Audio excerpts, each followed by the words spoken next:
Welcome to the entertainment Talking Sports.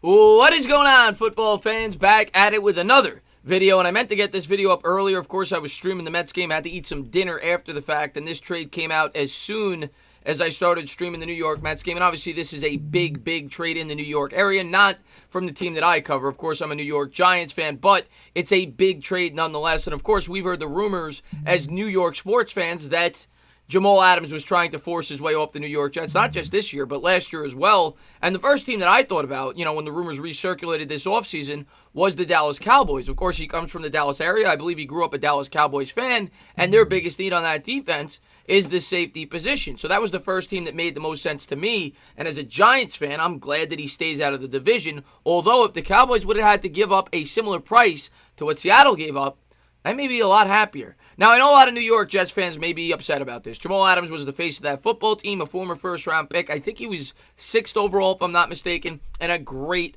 football player for the New York Jets, arguably the best safety in the league. I, as a Giant fan, know better than anybody. I was at the game last year where he ripped the ball out of Daniel Jones' hand, brought it back for a touchdown. He's an immensely talented safety and a very talented player. But the fact remains this. 1, he was coming up on a contract. 2, he threatened to leave the New York Jets, and he spit in the face of the franchise. Now, you could say why he did it, why he didn't, why he may have done it or not. He was willing to leave the Jets to not get a guaranteed contract, to play in the same deal that he was complaining about that he wasn't getting an extension for. Okay? So he basically said, I don't want to be a Jet anymore. He was forcing his way off the team. The Jets, in my opinion, are not a win-now team, and they had no leverage in this situation whatsoever. And when you look at what the Jets got, it's eye-opening to me. I think the New York Jets absolutely robbed the Seattle Seahawks. Now, that doesn't mean that the Seahawks can't make out in this deal. If the Seahawks win a Super Bowl, which they very well could, it's worth it. At the end of the day, you're willing to pay anything to win a Super Bowl, and maybe they feel like they're one big playmaker on the defense away from doing that. After all, they have Russell Wilson. They have a lot of talent.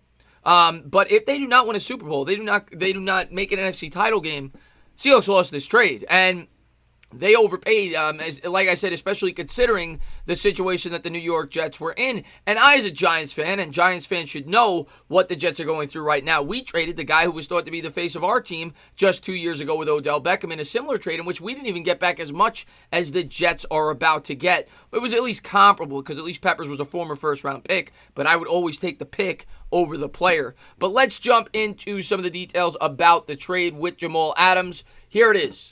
This is tweeted out by the New York Jets, breaking down the exact details of the deal.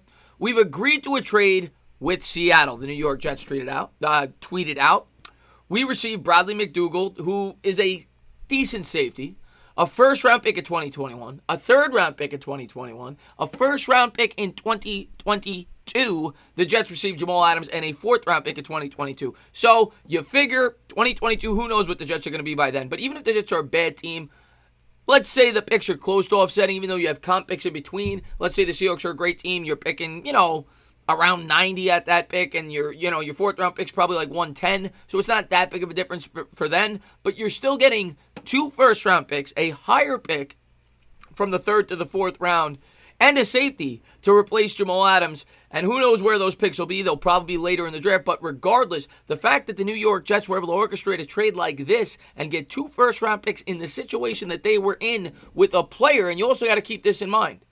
You had a safety who wants pass rusher money, right? We complain as Giants fans with the money that Landon Collins got with the Washington Redskins. Jamal Adams wants to be paid as one of the highest paid defensive players in the sport. And I can't blame the Jets for not feeling that they should be giving that kind of money out to a safety. And while he's incredibly important and he's a very good player, it's tough to tie up 10% of your cap into a safety. And that is what the Seattle Seahawks will have to do if they elect to keep him. And if they are going to keep him, I would assume they are going to keep him based on the price tag that they were willing to give up to the Jets. So not only are you giving away those draft assets, you're now allocating a lot of your cap when you've already tied up a lot to Russell Wilson to a safety. And like I said, safety is important, but it's one of the least important positions on a defense.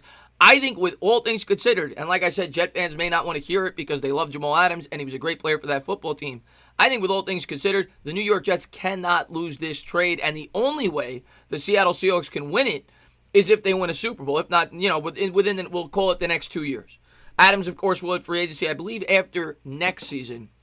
But the Jets killed it in this trade. If you were a Jets fan and I would have told you 2 weeks ago, based on the circumstances, if a team was going to come at you with 2 first-round picks and a swap of a third for a fourth and a player to replace your safety, I think you would have been jumping for joy if you're being completely unbiased and you're not just a fan of the player.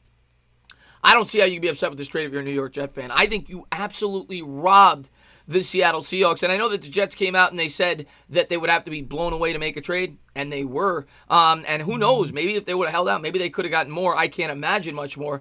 I'm shocked that they got this price tag. I would have never thought they would have gotten 2 first-round picks in the situation that they were in, let alone a swap, moving up from the 4th to the 3rd round. Great trade, New York Jets fans. You should be happy. I know you're not happy that you lost Adams, but all things considered, you have a lot of nice pieces now in the draft to build for your future, and you're not overpaying for a safety. I got to say, as a Giants fan, if I'm being completely honest, I like what the New York Jets did this offseason. They bulked up the offensive line. They added a couple of nice pieces in the receiving game in the draft.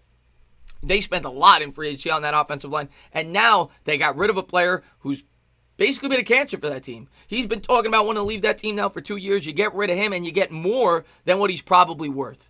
All things considered, especially when you factor in that he's going to be a free agent in 2 years, and he was forcing his way off the team. You got to be happy with Joe Douglas in his first full year as the New York Jets GM. That's all I got to say about it. As always, guys, if you liked what you watched, please subscribe. Drop a comment. Maybe give me a little thumbs up. Cheers.